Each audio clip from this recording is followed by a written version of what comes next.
Maybe out. Yes. Yes, he's letting Bruno go by. There's definitely he's having some problems here. Something is amiss clearly with that McDonald's car number 1 of Sebastian Bourdais.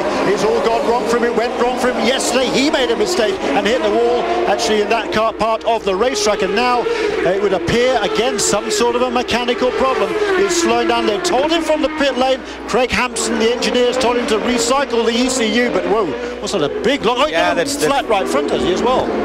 Yeah, definitely has the right front flat. I was looking at it and I couldn't really tell, but yeah, definitely he has the right front flat. So whether he's hit the wall again, we saw he had a puncture in the early stages of the race. Now he's got to be very careful to limp this car around and not do any more damage, Oriol. Exactly. In these situations, you want to go back to the pits as fast, obviously, as you can. But you know, it's better just to make sure you get to the pits first, because it's very difficult to drive the car like that. And still, if he makes it in time and doesn't lose a lap, you know, he can still do a pit stop and the race still long. You know, he could still be in the race. If the flat tire is his only problem, you know, we could still have some Sebastian still in it. Indeed so, but the bad news, of course, that he had that puncture really going into turn 1. He's got a whole lap of this 2.44 mile racetrack. There's only a couple of tracks longer that we go to all season long. Road America and then also Mexico City and Surfers Paradise just slightly longer. So it's a relatively long racetrack and a long way to limp that car around on effectively 3 wheels. I know. I mean, it couldn't happen to him at a worse place. Bad luck, you know, flat tire at the start, now again. Well, it's going to make it exciting for us. Whether he hit the wall or not to cause that flat tire, we do not know. There is another pass for position. That would be Alex Tagliani there, finding a way past Ryan Diel. So Tagliani, he's been flying lately, but so has Will Power, our race leader, a new fastest lap of the race, 121.9. Marty Snyder is standing by in pit lane with the Newman House landing and team. Well, guys, it took a long time for Sebastian Bourdais to get over here. They want to look at the rear tire as well. As you said, Wally, this is now 3 cut tires on this car. We want to make sure that there is indeed concrete that we might have seen on the right front. Trying to get it back in gear, trying to get off pit road, finally does that. We're going to check out this right front tire. But it's amazing, 3 tires on this car so far today. That's amazing. Or three flat tires already today. He's definitely using some different line to everybody else. So yeah, it's very slippery out there. That was a big slide. That was Simon Pagenaud. He must be braking, like in turn 1, for example, we can see now when we're going to brake, some drivers stay more on the right over the curb, like we'll see right here. So maybe he's just clipping the curb in a way, because it's also the right front. It's just the tire that goes over that curb. Could be something like that you don't really realize that you're doing it to yourself. But sometimes you just gotta think a little bit if you can during the race and maybe change your lines a little bit, because it's obviously you cannot go on like that. You're not going to win. Yes, absolutely right. You're not. We're hearing that Bourdais did make it out of the pit lane just ahead of our race leader Will Power. So we'll have a look at their relative track positions as soon as we can. There is Bruno Junqueira, the Dale Coyne racing car, Sonny's Barbecue, under intense pressure there from Ryan Diel and Simon Pagenaud, who we saw broad sliding that car down into the tunnel coming out of that turn 11 chicane. So he's in the second of the Team Australia cars there, third in line, thinking about making a pass on Ryan Diel, not quite close enough. No, we see the cars now really on the end of the tire life. We see Bruno like really struggling to keep up the pace. He's done 25 laps on these red tires on the heat of the day, and now is the time that you have to focus more than ever, because it's really easy to make a mistake. And Bruno is always he's coming into the pit lane. There was Bruno, just peeled off onto the pit lane. There goes Will Power, Simon Pagenaud making a move past Ryan Diel coming out of that chicane, and Bruno Junqueira is onto pit lane. But Bruno is generally one of those drivers who's pretty soft on the tires, isn't he? Yeah, no, he's very smooth, and he's good. He has a lot of experience. Oh, look at Catherine trying on the outside. She's a brave woman. That was a brave move. They're the black and orange yellow car. They're the second of the Dale Coyne racing cars. That is Catherine Legg. She appears to be there on the black side wall tires. She's up into 8th place and putting a lot of pressure there on Tristan Gomondi. Ahead of Gomondi, he's driving for PKV Racing. Ahead of Gomondi is Ryan Diel, and then Simon Pagenaud. This great battle for 5th, 6th, 7th and 8th, which is Catherine Legg.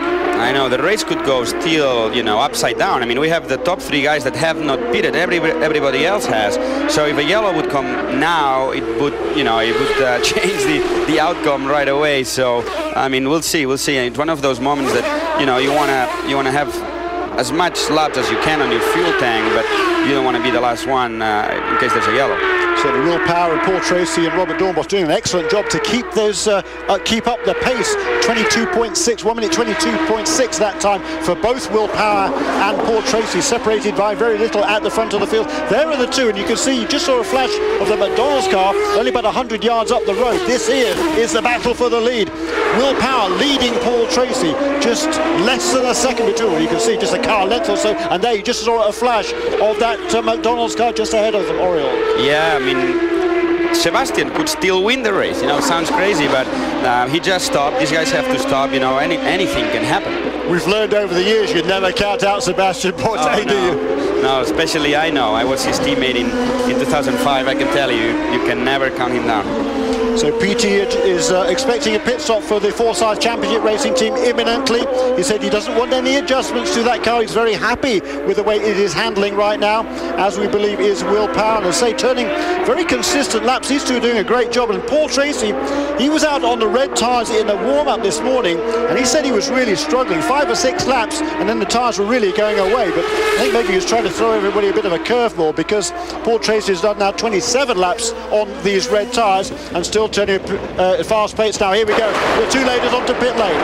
Marty Snyder is in the Forsyth Championship Racing pit, waiting for Paul Tracy to pull into his pit box. There's Will Power leading the way, and we believe that Robert Dornbos, also the third place car, also on pit lane after 27 laps.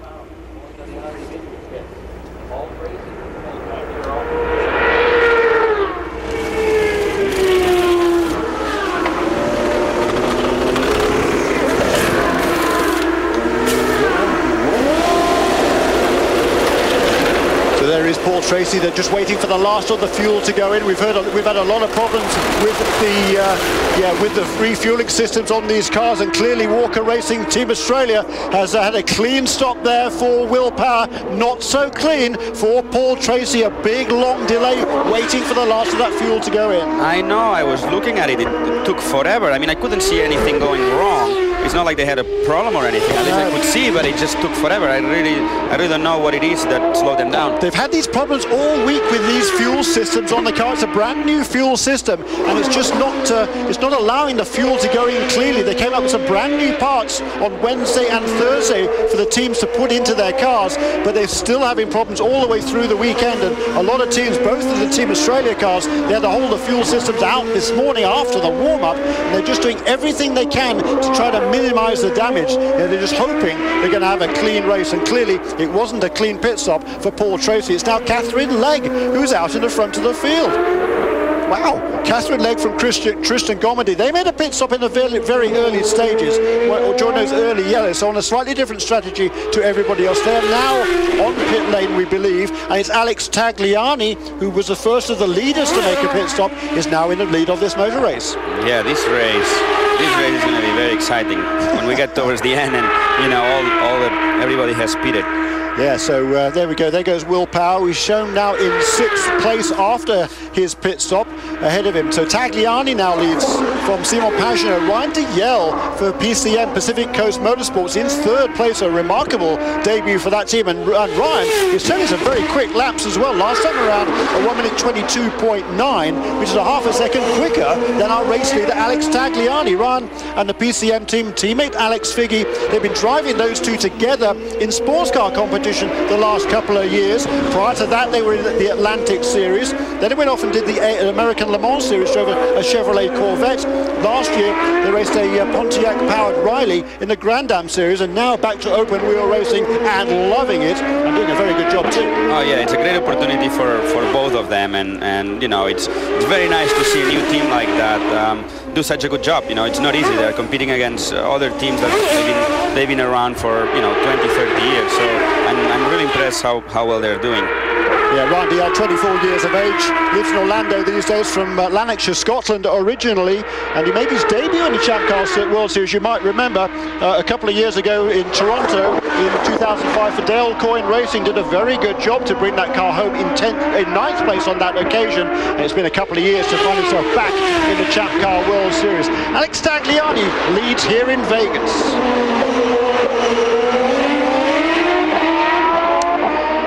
30 laps in the books here. The Champ Car Vegas Grand Prix, the opening race of the 2007 Champ Car World Series. Alex Tagliani leads by not very much from Simon Pagenaud. There is the battle for the lead of this race. The Lexington Energy Services car of Alex Tagliani, the black and red car, ahead of the familiar gold and green colours of Team Australia. Simon Pagenaud, the rookie driver, his first ever Champ Car start. Last year's Atlantic champion, won a $2 million prize for winning that championship from France originally, and doing a brilliant job this weekend, Oriol. Oh yeah, very, very much. I mean, he did an outstanding championship last year, and all weekend. I mean, actually, all through the testing in the winter, he's been extremely fast, and today too. I mean, obviously both Walker cars, I'm very impressed. They're doing an awesome job, and we'll see. You know, again, it's the first race of the season, and again, you know, the cars have to make it to the end, all of them. You know, it's just very tough out there right now. It is, but you've got to hand it to this man, Simon Pagenaud, just remarkable. He's on Friday was the first time he'd ever run on the Bridgestone red compound tyres, the red sidewall tyres, the softer compound tyres. Never even run them on them before. Friday qualifying P2, second quickest, quicker even than his mentor Sebastian Bourdais. I know, it's crazy, but talking about Sebastian Bourdais, you know who? Talking about Sebastian Bourdais. I was just going to say, he's done. Now definitely he's done. I was just going to say he had just done the fastest lap of the race.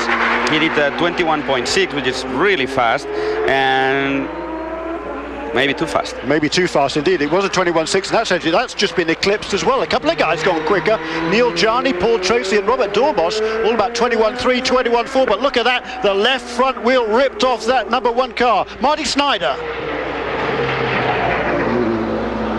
And you guys hear the conversation, Bill, with Sebastian Bourdais. They want him to park it. They have to use this car at Long Beach if they can. They do have a backup car.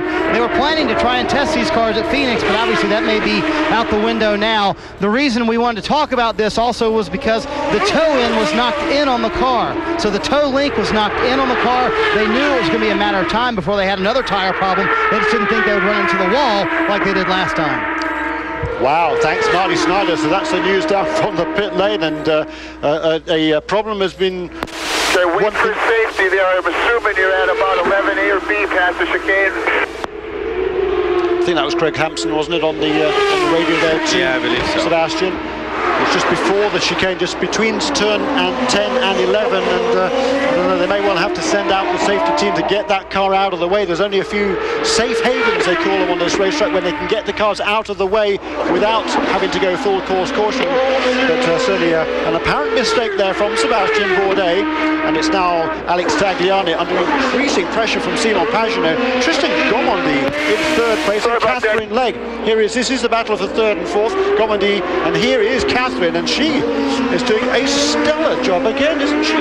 Yeah, very much. She has to keep everything together, because again, there's still cars that are going to break down, and there's still people are going to make mistakes. It's just the first race, and you know, you got to make sure you finish it. And if she keeps doing what she's doing today, I think she could end up in the top 5. She could indeed. And Catherine Legg, she's contracted to Kevin Kalkoven. She drove, I should say, for PKV Racing last year. Under a lot of pressure there, and she's made the move this season to Dale Coyne Racing. A lot less pressure on her, of course, in that sort of surroundings. Really not much expected of you when you're driving for Dale, and that shouldn't be really meant as a slight to Dale Coyne, who's one of the most enthusiastic of team owners out there, but certainly doesn't have the same sort of resources that many of the other teams have. And Catherine, she just felt right at home there right away. The first test she drove in Sebring at the end of January, she was fastest of all for a little while during that session, ended up setting top 5 or 6 times. She's really loving her time here at Dale Coyne Racing, and here she is now running in the top 4. So there goes Alex Tagliani and Simon. Take it here. Thank you very much. Paul Tracy is coming back to pit road, because when they came here, they did not get the car full of fuel. They also think Will Power did not get his car full of fuel. They changed 4 tires, sent them out. We'll have to check and make sure they did get it full this time. They didn't want to take a chance on running out. I asked one of the engineers earlier. He said we were woefully short of getting it full last time, and they stayed a long time last time. That's clearly true, because Paul only did 5 or 6 laps before he had to come back onto pit lane, and as we've seen, it was a long stop as well, Oriel, and we've seen it all weekend long. It's just this new fueling system on these cars, it's just as the parts are really not terribly consistent, and they're not able